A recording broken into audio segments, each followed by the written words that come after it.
कुठे असेल याचा पत्ता जर तुला शोधायचा असेल ना, तर मी एकाच ठिकाणी उभा असतो, जिथे देवाचं भजन नामचिंतन चालू आहे त्या ठिकाणी मी उभा आहे। जिथे जिथे कीर्तनाची जागा पांडुरंग तेथे उभा।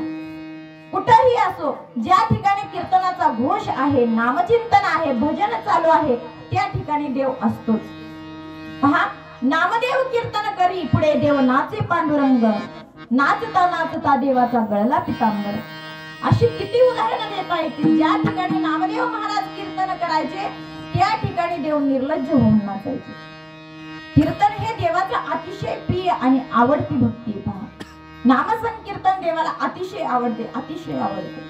आणि म्हणून जर आपल्या पिंडदानामध्ये काही दोष राहिला तर तो नामदानाने जावा। कारण नाम घेता पाऊल टाकी यज्ञ पाऊला पाऊली। जसं जसं एक एक पाऊल आपण टाकू त्या एका एका पावल्याला एक एक यज्ञ एका एका नामाने घेतो, पण तो तेवढ्या भावाने घेतलं पाहिजे बरं। कारण भावानेच देव ओढवला जाऊ शकतो। भाव बळे आकळे एरवी ना कळे। इतर वेळी देव कळत नाही, फक्त कळतो एकानेच, भावानेच कळतो। भावाने देवाला जिंकलं जाऊ शकतं।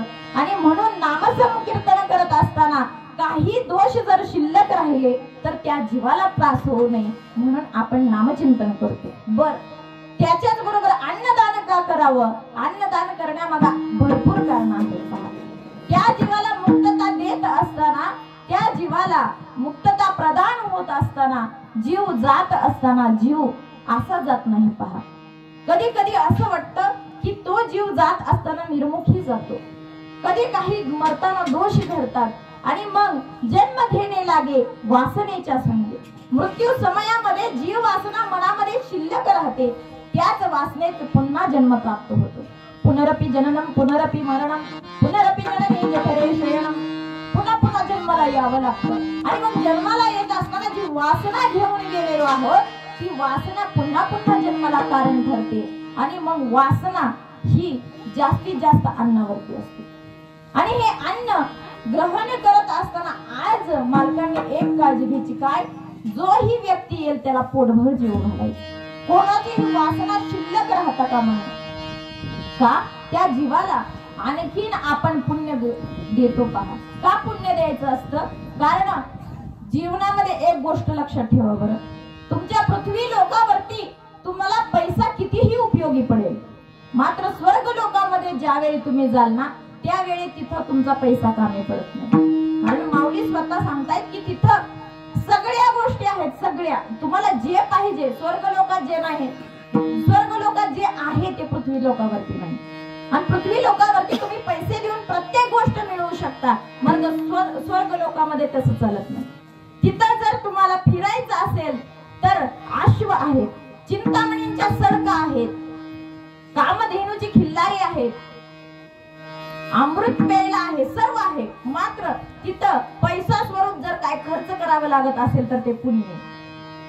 आणि पुण्य कशाने मिळतं? नामस्मरणानेच पुण्य मिळतं बरं। जे तुम्ही सत्कार्य कराल ते कार्य इथं नाही, तुम्हाला स्वर्ग लोकाला भोगायला मिळतं। मात्र तेही भोगत असताना जे आपल्या पुण्याचा साठा आहे तो साठा हळूहळू ज्यावेळी आपण स्वर्ग लोक भोगतो तो भोगत असताना हळूहळू हळूहळू तो साठा कमी होत जातो। आणि गेल्यानंतर कोणीही त्या ठिकाणी असो, अगदी इंद्र असो, महेंद्र असो, कोणीही असो, ज्यावेळी त्याचं पुण्य खर्च पडतं ना, जव पुण्याची पावटी सरे सवेची इंद्रपणाची उटी उतरे आणि येऊ लागे ते माघारी मृत्यू लोका। ज्यावेळी पुण्य खर्च होतं ना, इंद्र सुद्धा स्वर्गामध्ये थांबू शकत नाही, त्याला पृथ्वीवरती यावं लागतं। म्हणून जीवनात बाकी काय कमवा अगर नका कमवू, मात्र आपलं धन म्हणून नामचिंतन कमवलं पाहिजे, पुण्य कार्य केलं पाहिजे। कारण हस्त पवित्र यदे दान पुण्यम, पाद पवित्र यदे तीर्थयात्रा, मुख पवित्र यदे नामघोष, हृदय पवित्र यदे ब्रह्मनिष्ठा। या हाताची पवित्रता जर कशात असेल ना तर फक्त दान करण्यात हाताची पवित्रता आहे। संत सांगतायत पहा, पायाची असणारी पवित्रता कशामध्ये आहे? जव सकल स्थिती आहे, हात चालाव या पाये, तव तू आपुले स्वहित पाहे, तीर्थयात्रे जाळे चुकू नको। जोपर्यंत पाय आहेत ना, जोपर्यंत पायात प्राण आहे तोपर्यंत तीर्थ करायचं, तोपर्यंतच वारी करायची. नंतर चालायला येईना आणि मग जायचं, दुसऱ्याच्या जीवाला त्रास द्यायचा नाही. जोपर्यंत हात पाय व्यवस्थित आहे तोपर्यंत तीर्थ फिरून घ्यायची, तोपर्यंत देवाला जिथं जिथं टेकता येईल तिथं तिथं माथा टेकायचा, तीर्थ करायचं. आणि या हृदयाची पवित्रता कशात आहे? त्या ब्रह्मनिष्ठेला प्राप्त करणं ही हृदयाची पवित्रता आहे. आणि मुखाची पवित्रता कशात आहे? तर नामचिंतनात आहे. म्हणून आजच्या दिवशी ह्या 3 गोष्टी अतिशय महत्वाच्या आहेत. आणि ह्या सतीत्वाला जात असताना ह्या 3ही गोष्टी अतिशय महत्वाच्या आहेत. म्हणून आपण आज कीर्तन करतो. आणि जगद्गुरु तुकोबराय सांगताय की या सतीत्वाला प्राप्त करत असताना ही सती हिला गौरव आज प्राप्त झालाय, मात्र हा गौरव साधा गौरव नाही. सतीचे ते घेतावान बहु कठीण परिणाम, तिच्या जीवनात असणारा परिणाम खूप कठीण आहे. का कठीण आहे? आणखी एक उदाहरण तुम्हाला देऊन जाते. ज्यावेळी सीता महाप्रभू अरण्यामध्ये होत्या ना, त्यावेळी त्या प्रत्येक ठिकाणी प्रत्येक ऋषींना भेटण्याकरता जात होत्या. आणि जात असताना दोघेही सोबत आहेत, रामप्रभू आणि लक्ष्मण भैया.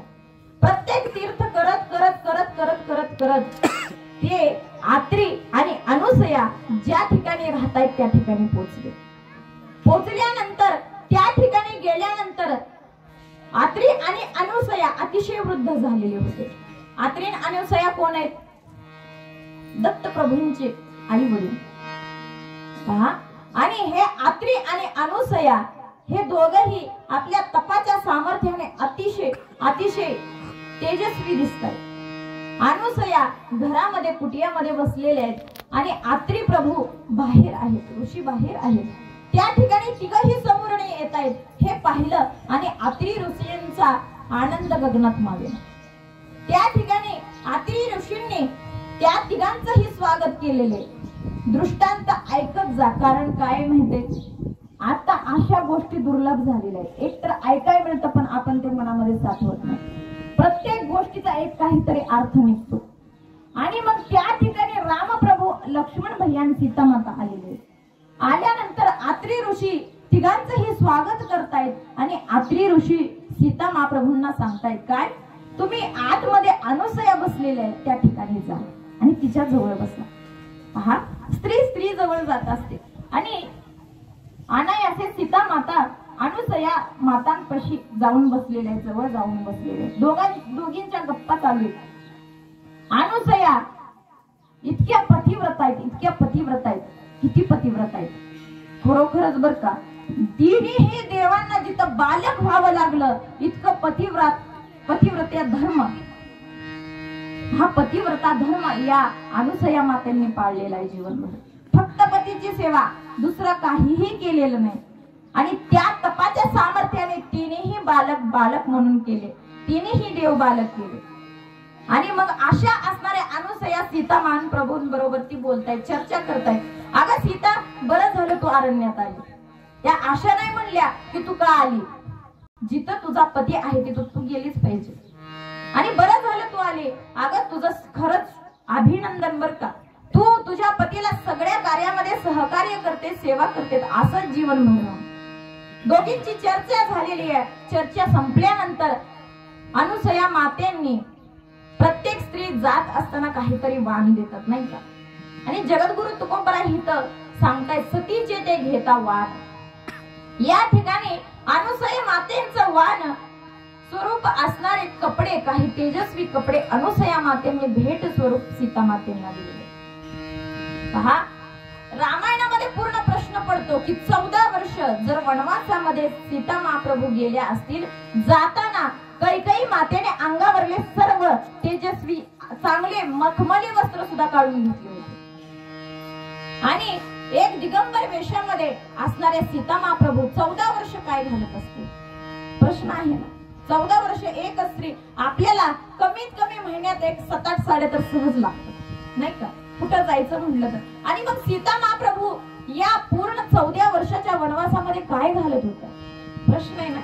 रामायणामध्ये याचं वर्णन आहे. पहा, ज्यावेळी अनुसया मातेला या सीता महाप्रभू भेटल्या त्यावेळी दिलेले कपडे, त्यावेळी दिलेले दिव्य वस्त्र सीता महाप्रभू शेवटपर्यंत घालत होत्या बरं. आणि घालत असताना अनुसया सांगतायत काय, अगं सीता ऐक, ही दिव्य वस्त्र मी तुला देते, हे वाण माझं मी तुला देते, मात्र ऐक, ही चेतावणी आहे तुला, ज्या दिवशी तुझ्या मनामध्ये काही विकल्प येईल त्या दिवशी ही कपडे मलिन होतील, पण तोपर्यंत ही वस्त्र इतकी दिव्य राहतील, इतकी तेजस्वी राहतील की तू स्नान जरी नाही केलं ना तरी ही कपडे तुला स्नान स्वरूप अशी तेजस्वी बनवतील.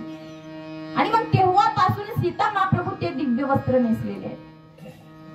वाक्य ऐका, जगद्गुरु तुकोबराय काय सांगतायत, सतीचे ते घेता वाण, वाण तर सीता महाप्रभूंनी घेतलं आणि ते टिकवलंही. मात्र झालं काय, ज्यावेळी 14 वर्ष पूर्ण होत आलेले, 14 वर्षातले 6च महिने बाकी आहेत आणि आता 6 महिन्याने हे तिघही आता अयोध्येला लोटणार आहेत, माघारी जाणार आहेत. मात्र त्यावेळी झालं काय, त्यावेळी दिगंबर वेशामध्ये हा रावण त्या ठिकाणी आलेला आहे. कथाभाग सगळ्यांना माहितीये, मला सांगायचंय काय, फक्त सतीचे ते घेता वाण, ते वाण सीता महाप्रभूंनी आतापर्यंत कटाक्षाने पाळलेले. आणि आता झालं काय, ज्यावेळी रावण त्या ठिकाणी दिगंबर वेशामध्ये आलेला आहे आणि राम प्रभूंना त्याच्या मागे, कुणाच्या मागे, हरणाच्या मागे लावलेले. आपल्याला कथाभाग माहिती आहे, वेळे अभावे धावत पडत सांगते. मारीच मामाने सोन्याच्या हरणाचं रूप धारण केलेलं आहे आणि सोन्याच्या हरणाचा इथं या ठिकाणी सीता महाप्रभूंना मोह झाला. आजपर्यंत ज्या कधीही 14 वर्षाच्या वनवासामध्ये रामप्रभूंना काहीही मागितलं नव्हतं, त्याच सीता महाप्रभू सांगताय, देवा अहो ते सोन्याचं हरिण मला पाहिजे. का पाहिजे, त्या सोन्याच्या हरणाची मी चोळी छान शिवेल आणि ज्यावेळी आपण माघारी जाऊ ना अयोध्येला त्यावेळी ती सोन्याची चोळी मी अंगामध्ये धारण करेन. सीतांना आत्ताच्या सीतांना मोह आहे असं काही नाही, त्याही वेळी होता. आणि मग रामप्रभूंनी आतापर्यंत काहीही न मागितलेले सीते करता त्या हरणाच्या पाठीमागे धाव घेतली आणि हरिण लांब गेलेलं आहे आणि गेल्यानंतर रामप्रभूंनी हरिण आवरेना म्हणून बाण सोडलेला आहे. बाण सोडल्याबरोबर ती लक्ष्मणा धाव एकच आरोळी फोडलेली आणि त्या ठिकाणी आतापर्यंत निर्विकल्प असणारी सीता माता, मात्र आज असं झालं की पतीचा जीव आता संकटात आहे की काय हा प्रश्न निर्माण झाला. आणि जवळ असणारे संत स्वरूप असणारे लक्ष्मण भैया किती संतत्व त्यांचं सांगावं म्हणायचं. रामायणामध्ये खरोखरच त्यांचं वर्णन अतिशय सुंदर आलेले. 14 वर्ष ज्यांनी अन्न पाण्याचा कणही ग्रहण केलेला नाही, का, कारण इंद्रजित त्यांच्या हातून मरणार होता आणि इंद्रजिताला वरदान होतं, जो तुला 14 वर्ष अन्न पाण्या विना राहील तोच मारू शकेल. म्हणून 14 वर्ष ही लक्ष्मण भैयांनी काहीही खाल्लेलं नाही. एवढंच नाही, ते निद्रस्त सुद्धा झालेले नाही 14 वर्ष. ज्यांनी अशी देवाची भक्ती केलेली, अशी भावाची भक्ती केलेली, ते लक्ष्मण भैया ज्यावेळी सीता महाप्रभूंवरती जबाबदारी लक्ष्मण भैयांवरती आलती सांभाळण्याची, त्यावेळी सीता महाप्रभू सांगतायत की ऐका लक्ष्मण भैया, भाऊजी मला त्यांचा आवाज येतोय, ते संकट येतंय, तुम्ही काहीही करून तिथपर्यंत जा आणि त्यांच्या प्राणाचं रक्षण करा. लक्ष्मण भैया सांगतायत, आहो ज्यांच्यामुळे हे सृष्टी चालते, म्या बोलविल्या वेद बोले, म्या चालविल्या सूर्य चाले, म्या हलविल्या प्राणो हाले, जो जगाते चालिता. अहो जो देव सगळ्यांचं रक्षण करतो तो देव माझा रामप्रभू आहे, ते माझे राम भैया आहेत आणि त्यांचा जीव संकटात यावा असं होऊच शकत नाही. भाभी तुम्ही निश्चिंत राहा, वहिनी तुम्ही निश्चिंत राहा, काळजी करू नका, असं काहीही घडलेलं नाही. मात्र पहा, ज्यावेळी आपल्या जीवाचं कुणीतरी असं आकांत करतं त्यावेळी माणसाच्या मनामध्ये विकल्प येतो. विकल्प 2 ठिकाणी आला पहा. ज्यावेळी कैकेयी मातेच्या मनामध्ये विकल्प आला त्यावेळी 14 वर्ष वनवास घडला आणि ज्यावेळी सीता महाप्रभूंच्या मनामध्ये विकल्प घडला त्यावेळी त्यांना रावणाबरोबर ती जावं लागलं. त्या ठिकाणी मनामध्ये आता विकल्प शिरला आणि त्या लक्ष्मण भैयांना उन्हाधुना बोलू लागल्या. अरे मला माहितीये तू माझ्या मागे कशा करता आलाय, आम्हाला माहितीये तू आमच्या बरोबर कशा करता आलाय, तू तुझ्या पत्नीला टाकून आला माझ्या अभिलेषे करता. माझा उपभोग घ्यावा म्हणून तू माझ्या मागे आलेला आहे, असं उन्हातुना बोलू लागल्या. रामप्रभूंचे बंधू असणारे जे सत्वगुणी संत आहेत पहा, ते संत असणारे लक्ष्मण भैयांनी कानावरती हात ठेवलेला आहे. देवा अरे काय हा दिवस पाहायला लावला, आतापर्यंत सेवा केली, निस्सीम सेवा केली, या करता या ठिकाणी सत्व प्रत्येक स्त्रीच्या जीवनामध्ये असतं आणि त्या ठिकाणी मग आता मात्र त्यांच्या कपड्यातील तेज कमी होऊ लागले. का सांगते, सतीचे ते घेतावान बहु कठीण परिणाम आहे, खूप कठीण परिणाम असतो. आणि ज्यावेळी लक्ष्मण भैया दूर गेले त्यावेळी राक्षस असणारे रावण त्या ठिकाणी आले. सांगण्याचं तात्पर्य काय, देव आपल्या जीवनातून गेला तरी चालेल, बरं देव आपल्या जीवनामध्ये गेला तरी चालेल, हरकत नाही, पण संत जाऊ नये. ज्यावेळी संत स्वरूप असणारे लक्ष्मण भैया सीता मातांच्या जीवनातून गेले, ते संत गेल्यानंतर सती ही फिकी पडली आणि त्या ठिकाणी सीता महाप्रभूंचं हरण झालं. मग जगद्गुरु तुकोबराय सांगताय की अशा स्त्रियांच्या जीवनामध्ये असा प्रसंग कायम येत असतो. हे जगद्गुरु तुकोबराय अभंगाच्या तृतीय चरणात सांगतात.